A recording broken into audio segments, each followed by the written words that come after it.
Joining me now is Milad Jokar. He's a political analyst with the Huffington Post and a visiting lecturer in Middle East affairs at the Normandy Business School. Let me get your thoughts on this wave of attacks that we keep seeing. So we're seeing more and more attacks recently in the Middle East, and this can be seen as when the Syrian government troops was reaction with the Belgian bombings.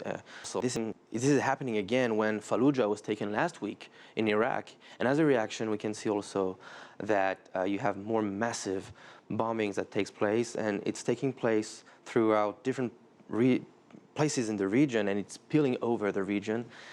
Now even through Saudi Arabia, which is a message that is sent because it is nations and they can recruit more and more. So the more you have states like this that are failing, it started with Iraq and then Syria and Libya and some more and get more power. You brought up three countries, but let me tell you, we're targets. Hadi Highway, it's an easy access point.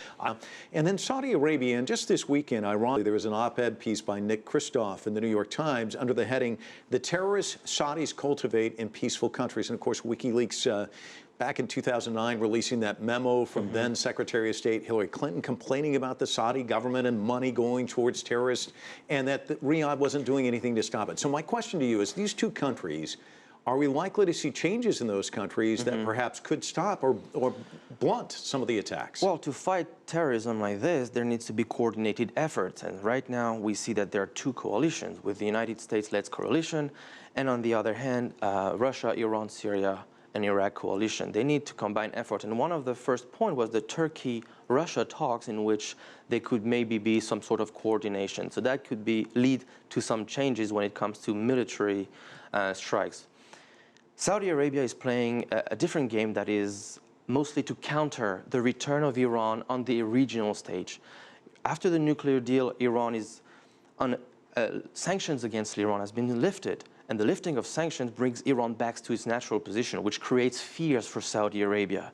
And Saudi Arabia is trying to counter this influence, and attacking Yemen was a way for them to counter some Shia revival in Yemen. But the problem is that attacking and bombing Yemen has created more space for al-Qaeda and Daesh groups to grow and to gain more power.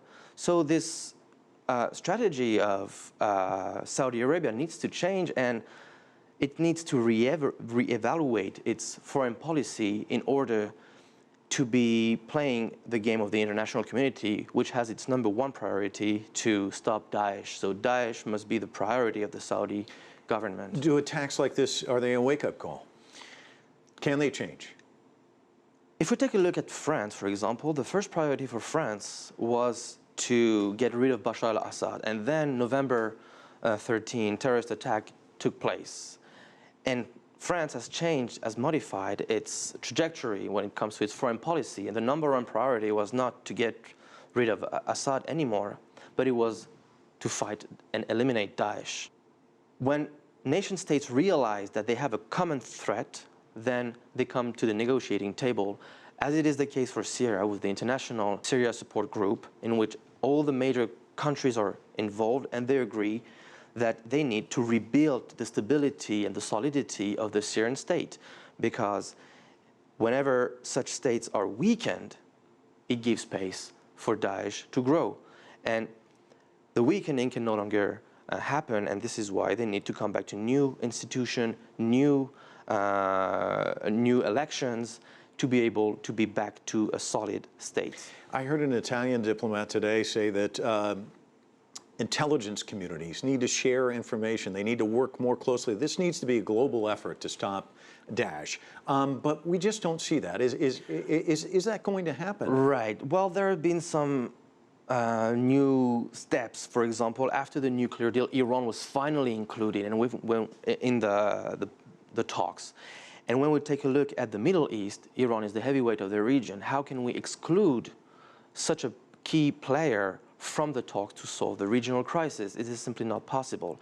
So now you have more players that are included in the talks, and of course intelligence needs to be shared, and there must be this common coordination. All those players must come to this same goal of eliminating this threat, because it is a threat that is spilling over. And if you take a look at the European Union, Turkey, it's a direct neighbor. The Middle East is the direct neighbor of the European Union. Therefore, we are, as you say, in a global world. It's globalized. And when you have insecurity in one area of the world, it cannot lead to security in another part. And the European Union has to deal with migration and with attacks. So it is also their problem right now.